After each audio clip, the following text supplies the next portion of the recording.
Hey everyone, it's Ben Hardy here, and in today's video we're looking at the Acura RDX. Before we get in this video, I want to give a huge shout out and thank you to the Jody Wilkinson Acura here in Salt Lake for me some time with this RDX.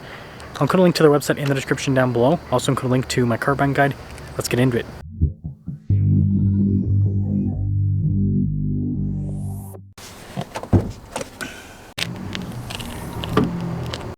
Under the hood we have a turbo 2-liter 4-cylinder that goes through a 10-speed automatic transmission.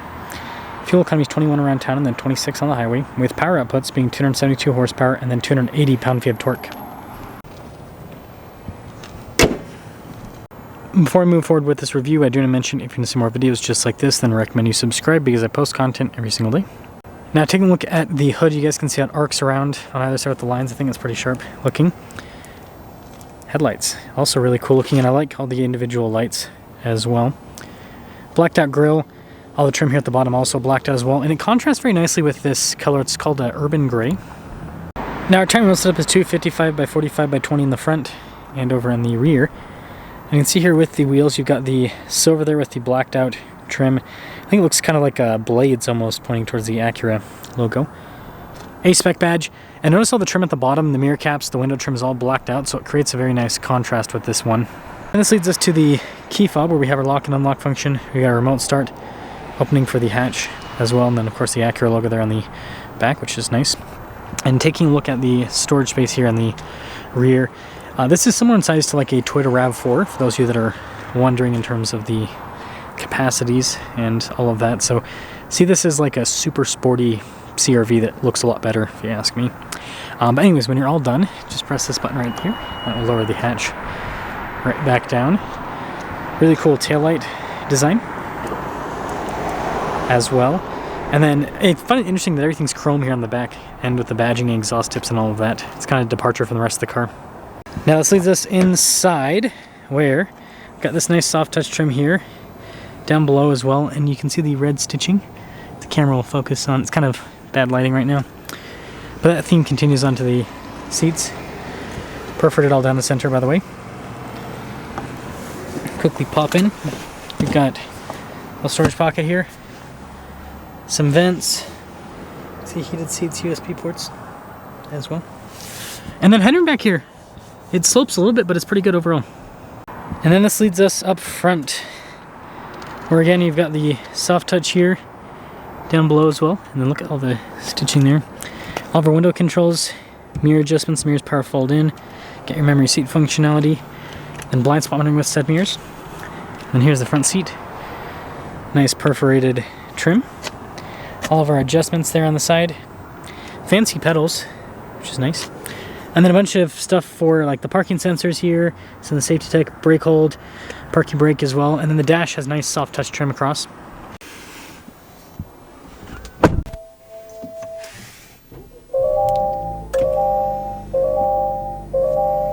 Now taking a look at the steering wheel, you can see we've got nice perforated trim on either side, soft touch there at the bottom and at the top.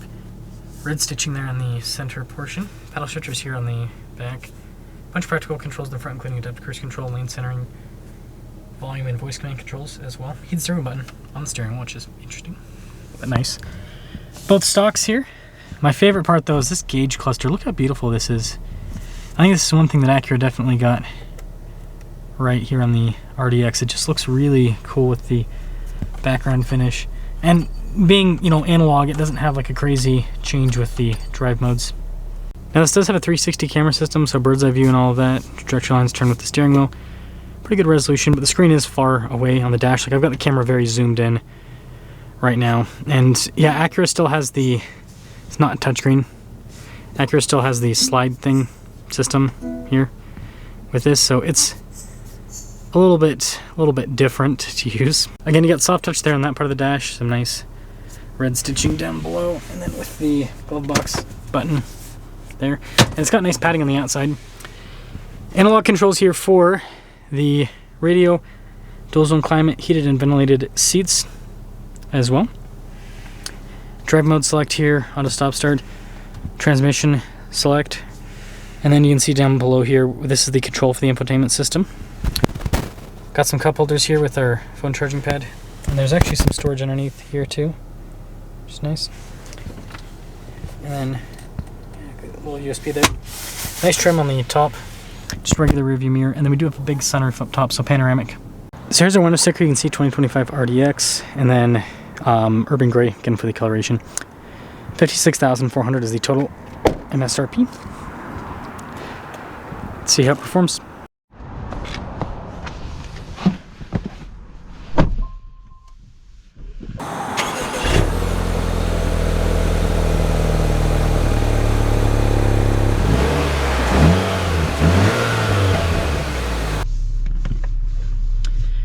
Well, let us set off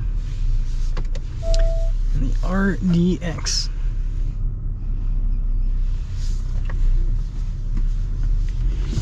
See how this performs. Seats are pretty comfortable, so that's a nice plus right off the bat.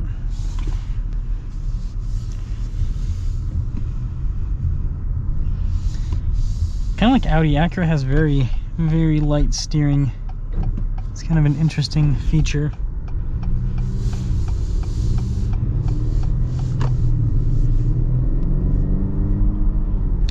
Good torque out of the engine.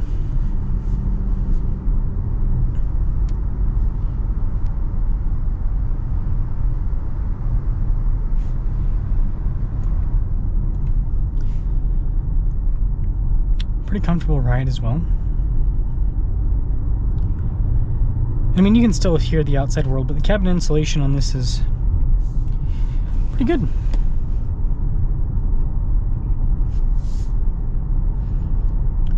Yeah, it's not bad at all.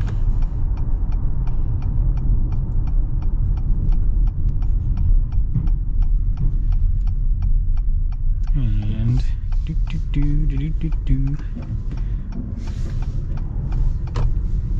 yeah, I probably won't take this route next time. Not the worst thing on the planet, but it's kind of a weird turn to make.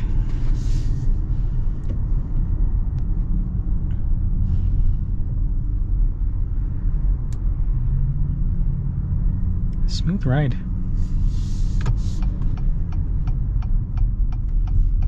Turn signal makes an interesting sound. It's very like chunky. As weird as that sounds.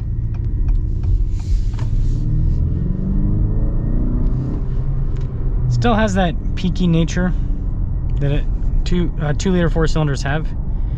Right, they're just not the torquiest engines on the low end, so you gotta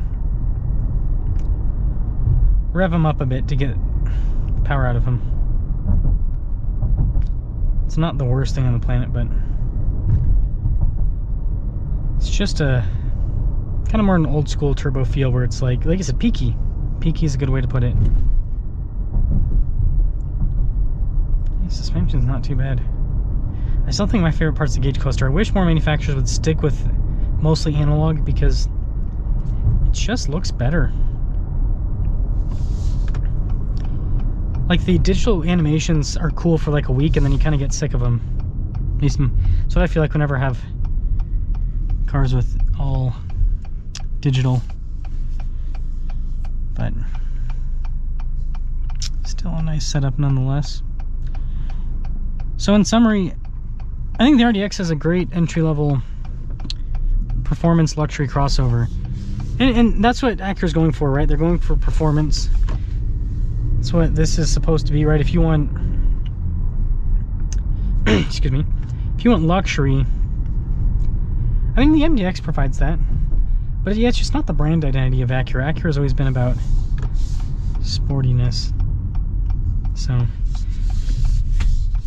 but what's kind of funny is they're about sportiness, but then 2-liter 4-cylinder is like probably the least sport. I mean, it's not a bad engine, but it's not like their turbo V6. They still need to do that in this car. They need to make a Type S.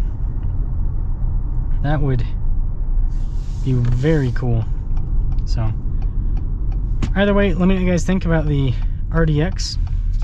But overall, like I said, it's a solid luxury sport crossover. You know, competes against the Lexus NX. And let me know if you'd rather get this or the Lexus NX. That's an interesting comparison.